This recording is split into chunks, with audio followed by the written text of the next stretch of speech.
জানো না আমি তোমায় কতটা ভালোবাসি, তারপরে কোনো আমার সাথে মিছামিছি রাগ করো। রাগ কি আমি শুধু শুধু করি? তোমার উল্টাপাল্টা কাজের জন্যই তো রাগ উঠে যায়। শোনো, সবসময় না রোমান্টিক ভালোবাসাও ভালো না, মাঝে মাঝে দূরত্ব দরকার আছে।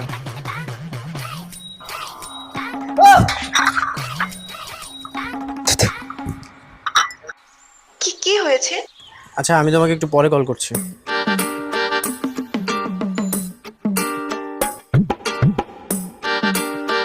কি রে মাগা, গার্লফ্রেন্ডের লাগা থাকস? মাগা কোনটা পাইলাম? তুই এখানে কি করছিস?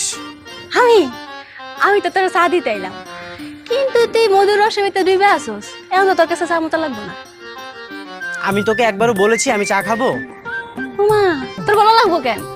আমি তোর বান্ধবী না, আর তো বাড়ির কামের মেয়ে হিসেবে তো এগুলো আমার দায়িত্ব। তুই এখান থেকে যা, আমাকে একদম বিরক্ত করবি না, যা। কেন কেন? আমি গেলে তারপর গার্লফ্রেন্ডের লাগা কথা কবি? সমস্যা নেই, আমার সামনে কো, সমস্যা নেই কো। সমস্যা আছে? কাজের মেয়ের সামনে কি আমি গার্লফ্রেন্ডের সাথে কথা বলবো?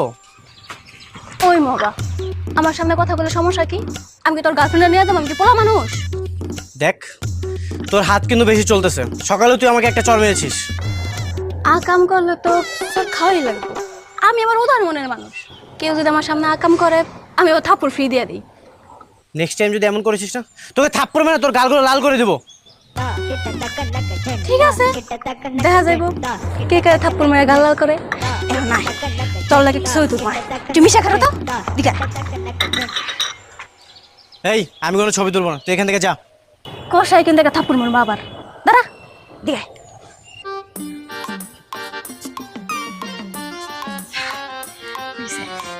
এখন যা।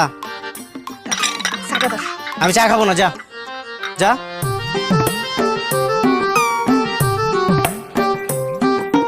আল্লাহ, এই খাচ্চটার সাথে তুমি আমাকে আবার কেন দেখা করাইছো?